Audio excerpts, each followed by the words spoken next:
নতুন করে সেই প্রশ্নটা আবার সামনে এসেছে, যেটা আমি বহু পূর্বে উত্থাপন করেছিলাম।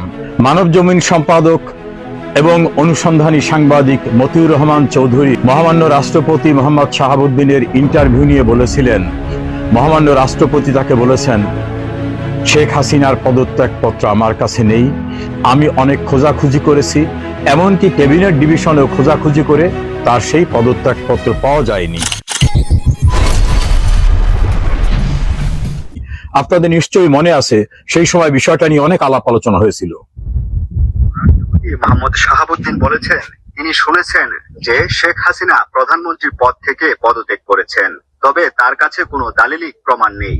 রাষ্ট্রপতি বলেন, পদত্যাগপত্র সংগ্রহ করার বহু চেষ্টা করেও আমি ব্যর্থ হয়েছি, তিনি হয়তো সময় পাননি। দৈনিক মানবজমিনের প্রধান সম্পাদক মতিউর রহমান চৌধুরীর সঙ্গে আলাপকালে ক্ষমতাচ্যুত প্রধানমন্ত্রী শেখ হাসিনার পদত্যাগপত্রের বিষয়ে জানতে চাইলে এটা হলো একটি বিষয়, যে এটা সর্বজন সবার কাছে অবহিত আপনারা আছেন, যে তিনি বলছেন যে এরকম কোন পদত্যাগপত্র আমার কাছে নেই। আর এই প্রসঙ্গে মাননীয় প্রধানমন্ত্রী শেখ হাসিনা যেটা বলেছিলেন, সেই বিষয়টাকে আমরা আবার একটু মনে করতে চাই। আমি রিজাইন করিনি, কিন্তু আমার রেজিগনেশন লেটার ছাপিয়ে দিয়েছে। আমি যখন একটা ভিজিটার বইয়ের সই করি, সেই ছবি দেখিয়েছে আমি রিজাইন করছি। ওরা তো ভিজিটার বই দেখেই তো বোঝা যায়।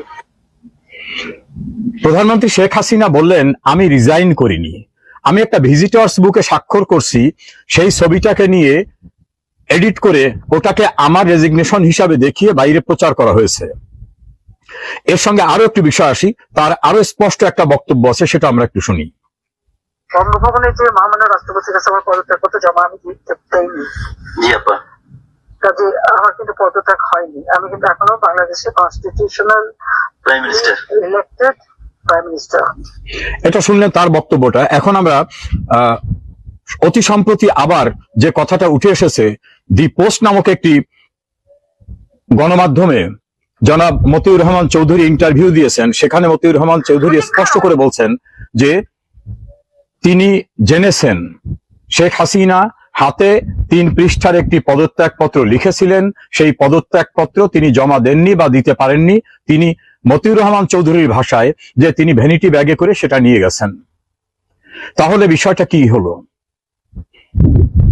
যিনি পদত্যাগ করেছেন এই অজুহাতে তার পরিবর্তে আরেকজনাকে নিয়োগ দেওয়া হলো, তিনি অর্থাৎ constitutionally elected prime minister Sheikh Hasina বলছেন, আমি পদত্যাগ করিনি। যার কাছে পদত্যাগ করেছেন বলে এই সকল কর্মকাণ্ড করা হলো, তিনি মহামান্য রাষ্ট্রপতি, তিনি বলেছেন তার কোনো পদত্যাগপত্র আমার কাছে নেই, আমি এরকম কোনো পদত্যাগপত্র খুঁজেও পাইনি।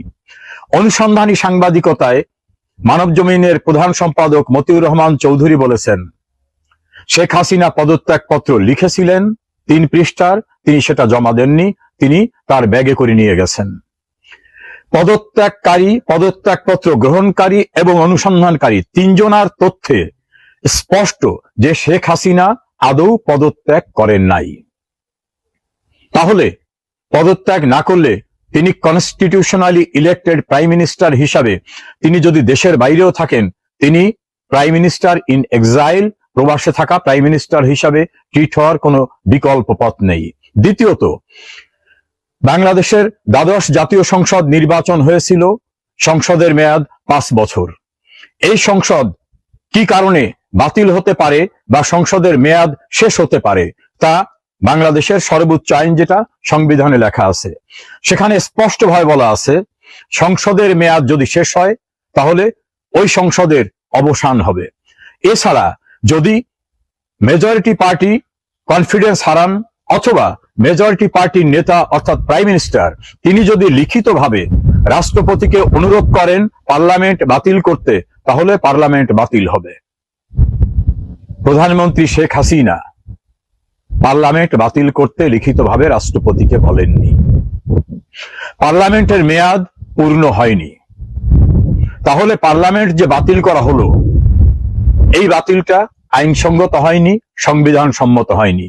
অর্থাৎ দ্বাদশ জাতীয় সংসদের পূর্ণ মেয়াদের পূর্বে নতুন একটি নির্বাচন করে কোন সংসদ করা, সেটা সংবিধান সম্মত হয়নি। এর চেয়ে ইম্পর্ট্যান্ট বিষয়টা, শেখ হাসিনার অনুপস্থিতিতে ডক্টর মোহাম্মদ ইউনূসের নেতৃত্বে যে একটি অন্তর্বর্তীকালীন সরকার নামক ব্যবস্থা কাজ করেছে তার ভিত্তি কি? মহামান্য রাষ্ট্রপতি সুপ্রিম কোর্টের কাছে একটা রেফারেন্স পাঠিয়েছিলেন এমনটা বলা হয়, যদিও সেটা নিয়ে অনেক বিতর্ক, কারণ সেই সময় বিচারপতিরা জীবনের নিরাপত্তাহীনতার কারণে বিভিন্ন জায়গায় ছিলেন। ডকুমেন্টারি এভিডেন্স যে senior most justice M Enayetur Rahim তিনি ক্যান্টনমেন্টে ছিলেন। পরবর্তীতে দেখা যায় মহামান্য প্রধান বিচারপতিও ক্যান্টনমেন্টে ছিলেন। অন্যান্য বিচারপতিরাও জীবনের নিরাপত্তার জন্য তারা বিভিন্নভাবে বিভিন্ন জায়গায় ছিলেন। আমরা যদি যুক্তির খাতিরে ধরেও নেই যে একটি রেফারেন্সের জন্য শুনানি হয়েছে, সেটা কি আদৌ শুনানি? অ্যাটর্নি জেনারেল নিয়োগ হওয়ার পর কখন শুনানি হলো? আদৌ কি কোর্ট ফাংশন ছিল? আদৌ কি ফুল কোর্ট বসেছিল? আদৌ কি সেখানে কোনো শুনানি হয়েছে? এর কোনো প্রমাণ তথ্য আজ পর্যন্ত পাওয়া যায়নি। এত তো সত্ত্বেও যদি ধরে নি যে হ্যাঁ একটা শুনানি হয়েছে বা সুপ্রিম কোর্ট একটা রেফারেন্স দিয়েছে, এটাই সবচেয়ে ইম্পর্ট্যান্ট কথা। সুপ্রিম কোর্টের কথিত সেই রেফারেন্সে প্রথমেই উল্লেখ করা হয়েছে বাংলাদেশের সংবিধানে তত্ত্বাবধায়ক সরকার ব্যবস্থা নাই। অর্থাৎ সুপ্রিম কোর্ট মাথায় রেখেছে কনস্টিটিউশনে এরকম কোনো প্রভিশন নেই। কনক্লুশন এসে বলছে অন্তর্বর্তীকালীন ব্যবস্থা হিসাবে রাষ্ট্রপতি, প্রধান উপদেষ্টা, অন্যান্য উপদেষ্টা নিয়োগ দিতে পারেন জরুরি নির্বাহী কাজ পরিচালনার জন্য। মনে রাখবেন, একবারও সুপ্রিম কোর্ট বলেনি রাষ্ট্রপতি অন্তর্বর্তীকালীন সরকার গঠন করতে পারেন, কোথাও বলেনি। আমি চ্যালেঞ্জ করে বলছি সুপ্রিম কোর্ট কোথাও বলেনি যে রাষ্ট্রপতি অন্তর্বর্তীকালীন সরকার গঠন করতে পারেন।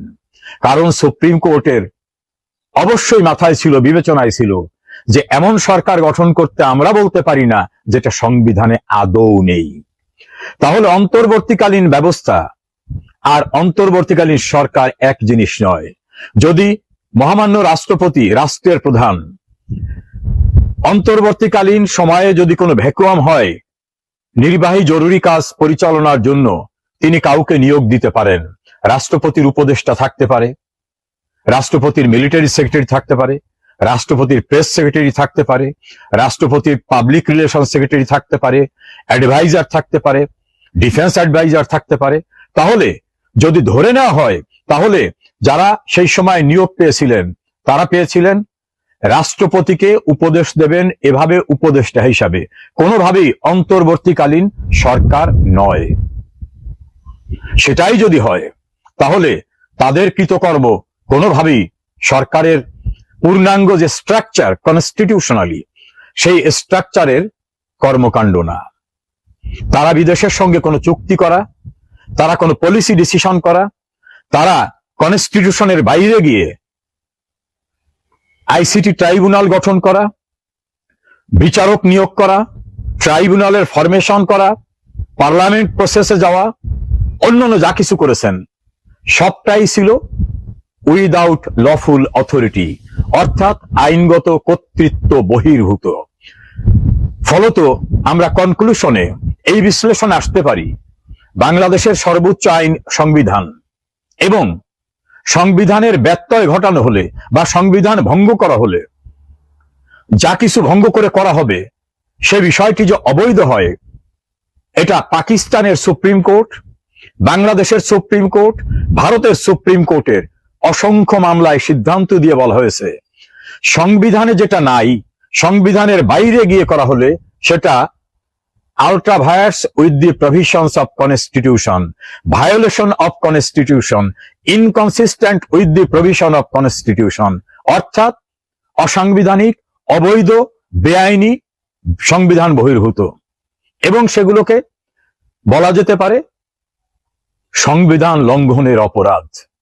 এ জাতীয় অপরাধ অতীতে করে অবৈধ উপায়ে ক্ষমতা দখল করে যারা পঞ্চম সংশোধনী এবং সপ্তম সংশোধনী করে সংবিধানের আত্মরক্ষার চেষ্টা করেছিলেন, যারা খুন করে ক্ষমতা দখল করে এই প্রোটেকশন নিয়ে দাম্ভিকতার সঙ্গে বলেছিলেন যে উই আর কনস্টিটিউশনালি প্রোটেক্টেড, তাদের দাম্ভিকতা চূর্ণ হয়েছে, বিচার হয়েছে, কারো কারো মৃত্যুদণ্ড হয়েছে, মৃত্যুদণ্ড সর্বোচ্চ আদালতে কনফার্ম হয়েছে, মৃত্যুদণ্ড কার্যকর হয়েছে। আমাদের সংবিধানের অনুচ্ছেদ 7 ব্যাখ্যায় সংবিধান হচ্ছে দেশের সর্বোচ্চ আইন, জনগণের অভিপ্রায়ের পরম অভিব্যক্তি। এবং 7 অনুচ্ছেদে বলা হয়েছে এই সংবিধানের সঙ্গে সাংঘর্ষিক যা কিছু করা হবে তা অবৈধ। আর সংবিধান বহির্ভূত কাজ করলে কি হবে? সংবিধানের 7 অনুচ্ছেদে বলা হয়েছে তা হবে অবৈধ। এমনকি যদি হাইকোর্ট ডিভিশনে কোনো জাজমেন্ট দিয়ে কনস্টিটিউশনের বাইরে কোনো ফর্মুলেশন দেন, সুপ্রিম কোর্টও যদি কনস্টিটিউশনের বাইরে গিয়ে কোনো ডিকটাম দেন, কোনো নির্দেশনা দেন, সেটা অবৈধ হবে। কারণ কখনো কখনো আমাদের নীতিমালা থেকে, জাজমেন্ট থেকে প্রতীয়মান হয়, court itself can contempt itself. আদালত নিজেও আদালত অবমাননার কাজ করতে পারেন। বিচারকরাও যদি আইনের পরিপন্থী কাজ করেন এবং জ্ঞাতসারে করেন, আইন ভঙ্গ করেন, সংবিধান করেন, তিনিও কিন্তু দায় মুক্ত না। অনুসন্ধানী সাংবাদিকতার দীর্ঘ অভিজ্ঞতা সম্পন্ন মানব জমিনের প্রধান সম্পাদক মতিউর রহমান চৌধুরীর 2 পার্টের 2টি বিষয়কে সামনে নিয়ে এসে আমার অ্যানালাইসিস, শেখ হাসিনার পরিবর্তে কথিত অন্তর্বর্তীকালীন সরকার গঠন করা ছিল অবৈধ, পার্লামেন্ট ডিসলভ করা ছিল অবৈধ, অন্তর্বর্তীকালীন সরকারের কর্মকাণ্ড ছিল অবৈধ, একটি প্রতিষ্ঠিত সরকারকে উচ্ছেদের প্রক্রিয়া ছিল অবৈধ, এবং নাশকতা, সন্ত্রাস, নৈরাজ্য করে তার ধারাবাহিকতায় যা কিছু করা হয়েছে এর A to Z সবকিছু অবৈধ এবং শাস্তিযোগ্য অপরাধ। এটা অবশ্যই প্রমাণিত হবে, আজ হোক কাল হোক। এই সত্য কেউ এড়াতে পারবে না, কারণ বাংলাদেশের সংবিধানকে কিন্তু কখনোই সাসপেন্ড করা হয়নি। সংবিধান বহাল ছিল, বলবৎ ছিল। শপথ নেওয়ার সময়ও ডক্টর মোহাম্মদ ইউনূস বলেছেন, এই সংবিধানকে রক্ষা করব, সংরক্ষণ করব, সংবিধানকে মেনে চলব।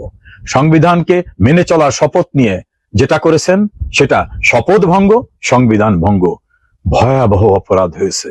সেই অপরাধের কনসিকুয়েন্স ধারাবাহিকভাবে যারা সুবিধাভোগী তাদের ক্ষেত্রেও প্রযোজ্য হবে।